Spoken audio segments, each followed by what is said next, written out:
मानवता की पुकार।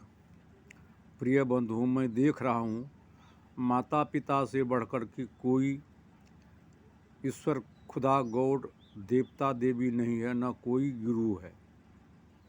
क्योंकि धरती के रूप में माता है, आकाश के रूप में पिता है, और सब कोई माता ही पिता के द्वारा जन्म लिया है। अंत में सब कोई इसी माँ वसुंधरा के गोद में सो गया है। माता पिता जन्म देता, भरण पोषण पालन करता है, करके सारा संपत्ति का अधिकार बना देता है। तो इससे धरती पर और कोई दूसरा बढ़ कर के भगवान नहीं। ये धर्म गुरु ही माता पिता का अधिकार को छीन लिया, कह दिया पिता से माता 100 गुना, माता से 100 गुना ईश्वर, ईश्वर से 100 गुना गुरुदेव। आज तक इस धर्म गुरु को कोई नहीं पूछा कि आप कहाँ से जन्म लिए। और ये गुरु यदि लोगों को पता करा देता, गुरु को यही चेतन आत्मा गुरु है, माँ के अंदर में, पिता के अंदर में, मार्गदर्शक अंदर के अंदर में यही चेतन आत्मा गुरु है। जब गुरु नहीं था तब भी गुरु था, जब शिक्षा नहीं था तब भी चेला था। तो यही चेतन आत्मा, जैसे बच्चा के हृदय में शिक्षा है ये है, शिक्षक के हृदय में शिक्षा है ये है। परंतु बच्चा के हृदय में शिक्षा सोया हुआ है, शिक्षक के हृदय में शिक्षा जगा हुआ है। तो शिक्षक महोदय बच्चा को शिक्षा कभी शरबत घोट के टेबलेट से नहीं देता, इंजेक्शन से नहीं देता। तब कैसे देता है? तो बच्चा के हृदय में जो शिक्षा सोया हुआ है और शिक्षक के हृदय में जो शिक्षा जगा हुआ है, शिक्षक महोदय सिर्फ उनको जगाता है। जैसे गीली लकड़ी और सूखी लकड़ी, गीली को रगड़ते हैं पानी निकलता है, सूखी को रगड़ते हैं अग्नि निकलता है। तो बच्चा गीली लकड़ी है, शिक्षक सूखी लकड़ी है। तो बच्चा शिक्षक बच्चा को जगाता है, ताली बजा करके नहीं, ढोल पीट के नहीं, शब्द से कहता है बच्चा को सुनो, इधर सुनो। तो शिक्षक का शब्द बच्चा के श्रवण में कान में गया, बच्चा चौंकता है। तब शिक्षक कहता है बच्चा को इधर देखो। तो बच्चा क्या करता है? वो नाच गान नहीं दिखाता है, वो सिलेट पर जो लिख लेता है वर्णमाला का खारा स्वर व्यंजन, वो अक्षर, वह शिक्षा नहीं है, शिक्षा को जानने के साधन है। तो शिक्षक कहता है इस पर देखो, वो अक्षर को देखो। तब जैसे वृक्ष फल नहीं है, फल लेने के लिए साधन है, गाय दूध नहीं है, दूध लेने का साधन है। तो बच्चा क्या करता है? एक एक शब्द को श्रवण से सुनता है, एक एक अक्षर को आँख से उठाता है, कहता है ये क है, ये ख है, ये ग है, ये घ है। तब जब बच्चा इधर उधर करता है तो शिक्षक कहता है इधर ध्यान दो ना जी। तो बच्चा आँख कान नाक नहीं दबाता, अपने हृदय की धारणा को सूरज संजोग मास्टर साहब के शब्द पर जोर देता है, एक एक अक्षर के आकार प्रकार को आँख से उठाता है, शब्द को कान से सुनता है।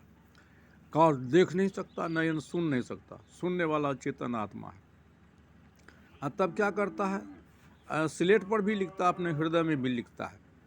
जो बच्चा हृदय में कम लिखता है वो भूसकोल होता है। तो लिखते लिखते जितना शिक्षक के हृदय में शिक्षा, उतना बच्चा को भी हो जाता है। बच्चा शिक्षा को याद नहीं करे, अब बोर्ड को पकड़ ले कौन कौन डिग्री पास करेगा, कहना होगा कोई डिग्री नहीं। शिक्षक के हृदय में आत्मा नहीं रहे तो क्या क्या पढ़ेगा, कहना होगा कोई डिग्री नहीं। तो कौन गुरु हुआ? आत्मा ही, जगी हुई आत्मा सोए हुई आत्मा को जगाता, आत्मा ही गुरु है, आत्मा ही चेला है। तो यही आत्मा माँ के अंदर में, यही आत्मा पिता के अंदर में, यही आत्मा मार्गदर्शक गुरु के अंदर में और चेला के भी अंदर में। तो ये गुरु कहाँ से जन्म लिया, आज तक किसी ने नहीं पूछा। यह गुरु इस आत्मा का बोध करा देता। यही गुरु जनमानस का मानसिक, शारीरिक, आर्थिक शोषण करके, झोंक ठेंगी खून की तोष करके धरती आकाश से अलग राजधानी कर रहा है। जैसे द्रोणाचार्य एकलव्य जी का अंगूठा को काट लिया था, उसी तरह ये धर्मगुरु स्वार्थी है। जैसे नारद जी को विष्णु छला, नारद जी विष्णु मोहिनी को देख के आश्रित हुआ गया उनसे, विष्णु से कहने के लिए कि आप सुंदर वर दे दें प्रभु, मैं सुंदरी जो है उससे स्वयंवर में जाऊंगा, शादी करूंगा। तो विष्णु भगवान सुंदरी रूप तो दे दिया, लेकिन चेहरा कर दिया बंदर के जैसे। वो गए सभा में, उचक कर बैठते थे, पोल खुला, वो लज्जित हुए।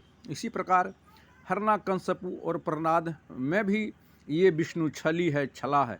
अगर आज राम जन्मभूमि, बाबरी मस्जिद में कितनी माँ की गोद सुनिए, कितनी बहना के सिंदूर लाइए, कितने बच्चे अनाथ हो गए। उसमें रहता तो एक संतान के लिए हम और आप फूल का सेज बिछा देते। जगत एक ही स्वर में वो ईश्वर कहता, जगत रचित जो तू कहाँ छुपे हुए या मंदिर मस्जिद के जब तीसरा स्वरूप बना देता, या मानसिक सोच बदल देता। संसार में आज नरसंहार होता ही नहीं। आज सारे जुल्म का कारण मानसिक समझदारी डिफरेंस में ही सारे पति पत्नी में झगड़ा, पिता पुत्र में झगड़ा, मानसिक समझदारी डिफरेंस हुआ, सास पुतोई, सारी मानसिक समझदारी डिफरेंस में ही पड़ोसी से। संसार में जुल्म का कारण मानसिक समझदारी डिफरेंस में पाकिस्तान का आतंक का रूप लिया। मानसिक समझदारी डिफरेंस में जो ही चीन का कोरोना वायरस का प्रहार किया, मानसिक समझदारी में रूस यूक्रेन को, वही हमारा मानसिक सोच समाज में मत पंथ जाति धर्म में बढ़ कर के आतंक का केंद्र हमारा समाज है। फसल उजारा गांव का लोग, मवेशी चोरी किया करवाया गांव का लोग, मर्डर हत्या गांव का लोग, पक्षपात झूठा गवाह गांव का लोग, प्रशासन का, जहां न्यायालय सारा अन्याय वहीं होता। इसके लिए हम लोग जागें, हम सब एक साथ जीवन जागृति संत कबीर ज्ञान गोष्ठी केंद्र में इसका अनुसंधान करने के लिए संशोधन करनी, वैचारिक क्रांति करें, जन अदालत में फैसला करे, जो सही उसका काटता हमारा समाज में शांति की स्थापना होगी।